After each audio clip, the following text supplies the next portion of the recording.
आखिरकार मैकडर्मट ने ऐसा कितने मीटर का छक्का मारा कि भाई वो ग्राउंड के बाहर चला गया, या फिर भाई आखिरी ओवर में जब 6 बॉल में 10 रन चाहिए थे तो भाई मैथ्यू वेड अंपायर पे गुस्सा क्यों हो रहे थे, या फिर भाई उसी ओवर में अंपायर ने कैसे फील्डिंग करके चौका रोक दिया।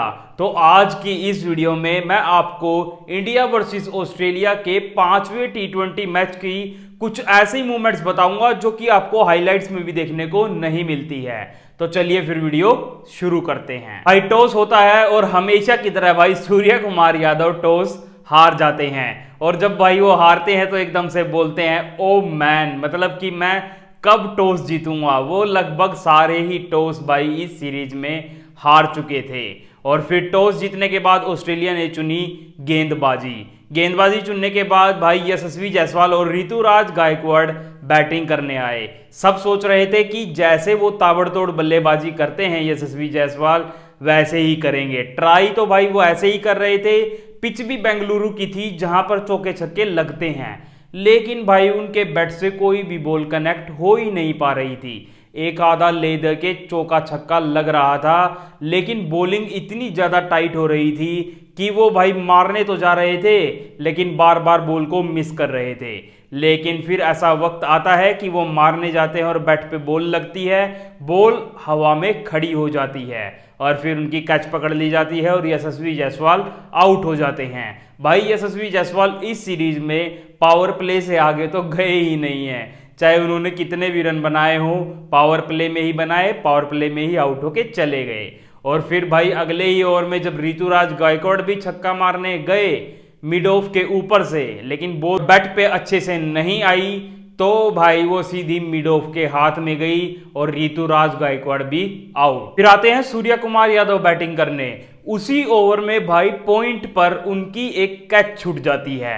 अगर भाई वहां पर सूर्य कुमार यादव भी आउट हो जाते तो इंडिया बिल्कुल तहस महस हो जाती। उसके बाद भाई इंडिया 5 ओवर में बस 34 ही रन बना पाता है 2 विकेट खोकर। ये भाई पावर प्ले चल रहा था और पावर प्ले में इंडिया की रन रेट थी 6.8 की। फिर भाई हमें दिखता है कि रिंकू सिंह बैटिंग के लिए तैयारी कर रहे हैं, और भाई वो बैटिंग के लिए तैयारी करते हुए दिखते हैं जबी अगले ओवर में सूर्य कुमार यादव आउट हो जाते हैं। उनके आउट होने के बाद आते हैं रिंकू सिंह बैटिंग करने, और आप भाई अचंबा मानोगे कौन से ओवर में, 7वें ओवर में ही रिंकू सिंह की बैटिंग आ जाती है, जिसको कि फिनिशर का रोल मिला था, जिसको 14वें ओवर के बाद आना था 17वें 18वें ओवर में, उसकी बैटिंग आ चुकी थी 7वें ओवर में। अब भाई 7वें ओवर में बैटिंग आने के बाद 10वें ओवर तक श्रेयस अय्यर और रिंकू सिंह मिलके टुकर टुकर करके कैसे न कैसे इंडिया की पारी को 10वें ओवर तक ले जाते हैं, और फिर 10वें ओवर में जाके भाई रिंकू सिंह मारने की ट्राई में आउट हो जाते हैं। ये पहली बार होता है कि भाई रिंकू सिंह की स्ट्राइक रेट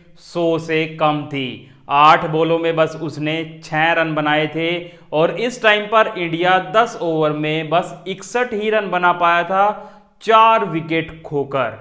आप समझ रहे हैं, 6 की रन रेट पे था बस उस टाइम पर इंडिया। फिर उसके बाद भाई जितेश शर्मा बैटिंग करने आते हैं, और जितेश शर्मा कुछ अच्छे कट शॉट्स लगाते हैं, बिल्कुल बॉल ऐसे गोली की स्पीड से जाती है, लेकिन वो भी काफी देर तक पिच पर टिक नहीं पाते हैं। श्रेयस अय्यर और जितेश शर्मा मिलकर 13वें ओवर तक पार्टनरशिप करते हैं, बस 3 ओवर की, लेकिन फिर जितेश शर्मा भी भाई छक्का मारने की कोशिश में वो भी आउट हो जाते हैं। और जब भाई जितेश शर्मा आउट हुए तो सारा का सारा ग्राउंड दुखी था, लेकिन बस 1-2 गिने चुने आदमी ही खुश थे। कौन? भाई जो ऑस्ट्रेलिया का सैम करन है, जो कि ग्राउंड में हमेशा ऑस्ट्रेलिया को सपोर्ट करने आता है, बस उसके साथी और वो ही हमें ग्राउंड पर खुश दिख रहे थे। फिर बैटिंग करने आते हैं अक्षर पटेल।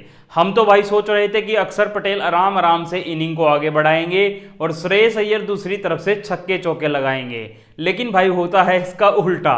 श्रेयस अय्यर पारी को धीरे धीरे आगे बढ़ाते हैं और अक्षर पटेल भाई ऐसे छक्के चौके लगाते हैं, फिर दिखता है कि भाई सूर्य कुमार यादव ने उनको पहले ही समझा के भेजा था कि कैसे बैटिंग करनी है, मेरी तरह ही खेलना है। भाई उसने ऐसे छक्के चौके मारे, 20 बॉल में ही 31 रन बना के अपना काम अक्षर पटेल ने बाखूबी निभाया और फिर वो मारते टाइम ही आउट भी हो गए। फिर आता है भाई 20वां ओवर। उस टाइम पर श्रेयस अय्यर होते हैं 42 रन पर और आ जाते हैं वो स्ट्राइक पर। आखिरी ओवर में पहली 2 बॉल पर ही वो चौका छक्का मार के भाई अपनी 50 पूरी कर लेते हैं और वो बनाते हैं 53 रन। उनके 53 रन की बदौलत ही इंडिया 161 रन के टारगेट तक पहुंच पाता है, लेकिन वो आखिरी ओवर में आउट हो जाते हैं। और ये भाई 161 रन का टारगेट देखने के बाद तो ऐसा लग रहा था कि ऑस्ट्रेलिया आएगा और धड़ाधड़ चौके छक्के मारेगा और जल्दी ही मैच खत्म करके मैच को जीत लेगा, क्योंकि ग्राउंड भी छोटा सा है, चिन्ना स्वामी स्टेडियम है, उस पर तो भाई एवरेज 170-80 स्कोर बनता है। लेकिन होता है इसका अपोजिट। ऑस्ट्रेलिया इस मैच को इतनी आसानी से जीत नहीं पाता है। वो मैं आपको आखिरी ओवर में बताऊंगा क्या रोमांचक कहानी हुई थी। फिर भाई टारगेट मिलने के बाद ट्रेविस हेड और जोस फिलिपी जब बैटिंग करने आते हैं तो भाई ट्रेविस हेड अर्शदीप सिंह के पहले ही ओवर में 3 चौके मारते हैं और भाई उसके पहले ही ओवर में 14 रन मार देते हैं।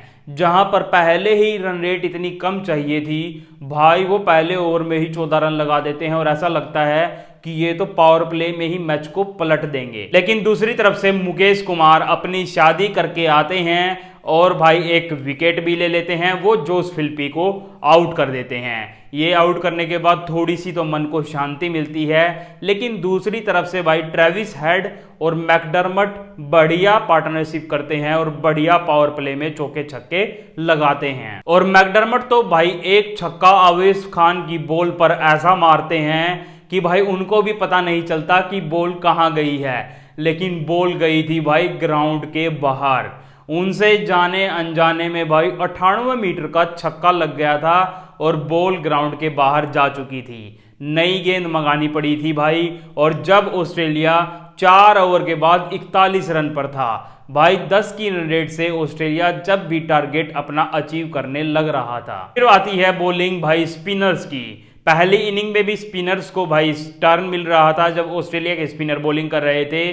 तो जब आते हैं बॉलिंग करने रवि बिश्नोई, तो भाई वो इंपॉर्टेंट विकेट ले लेते हैं ट्रेविस हेड की। वो भाई उनको बोल्ड कर देते हैं। और दूसरी तरफ से भी भाई अक्षर पटेल बहुत ही टाइट बॉलिंग करते हैं। बॉल टर्न हो रही होती है। एक बार तो भाई हार्डी जब बैटिंग करने आते हैं तो उनके पैड पर बॉल लगती है और वो अपील भी करते हैं और वो डायरेक्ट बोल देते हैं कि भाई रिव्यू लो, जब अंपायर मना कर देते हैं।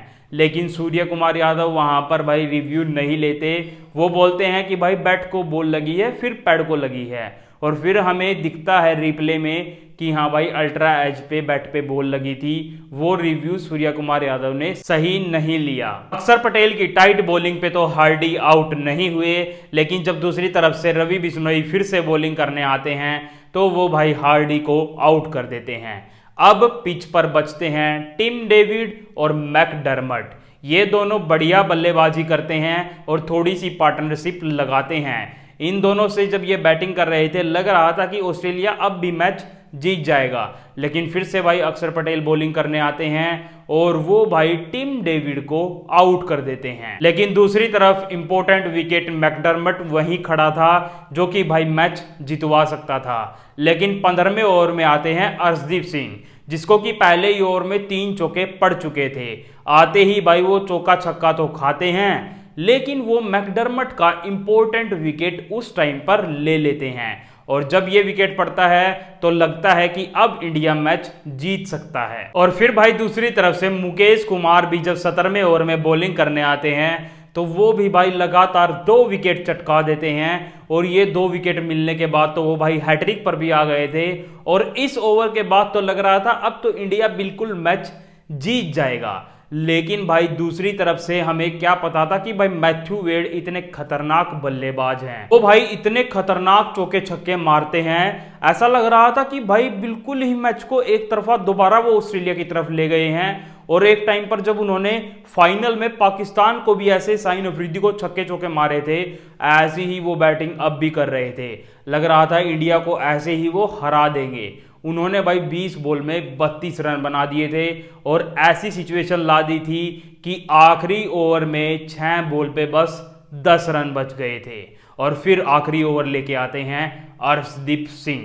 ऐसा लग रहा था कि भाई मैच एक चौका या छक्का लगते ही मैच खत्म हो जाएगा, लेकिन अर्शदीप सिंह भाई आते ही पहली बॉल बाउंसर लगाते हैं और उस बाउंसर पर भाई मैथ्यू वेड कहते हैं अंपायर को ये वाइड दो, ये तो वाइड है। वो भाई गुस्से में आ जाते हैं और कहते हैं इसको तो वाइड दो। और फिर हमें रिप्ले में भी जब दिखता है कि हाँ भाई बॉल हेलमेट के ऊपर से यानी सिर के ऊपर से मैथ्यू वेड के गई थी, वो बॉल वाइड थी, लेकिन अंपायर ने उसको वहां पर वाइड नहीं दिया। फिर अगली बॉल अर्शदीप सिंह यर्कर मारते हैं और वो भी भाई डॉट बॉल।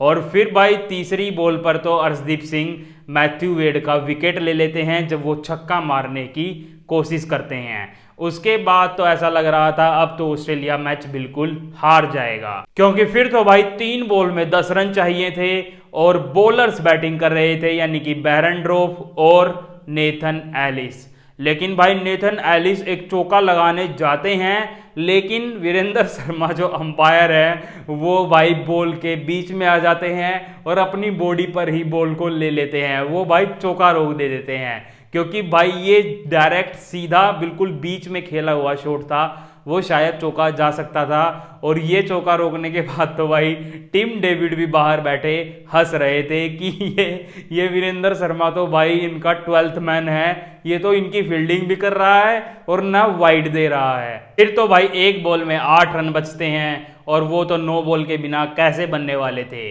और यहाँ पर इंडिया इस रोमांचक मैच को भाई जीत जाता है। सीरीज तो पहले ही जीत चुका था, लेकिन ऐसा नहीं लगा था कि ये मैच इतना रोमांचक होगा। तो आपको मेरी वीडियो कैसी लगी? अगर मेरी वीडियो भी रोमांचक लगी है तो वीडियो को लाइक कर दें और ऐसी ऐसी मैच से रिलेटेड और भी मूवमेंट पाने के लिए मेरे चैनल को सब्सक्राइब कर दें। धन्यवाद।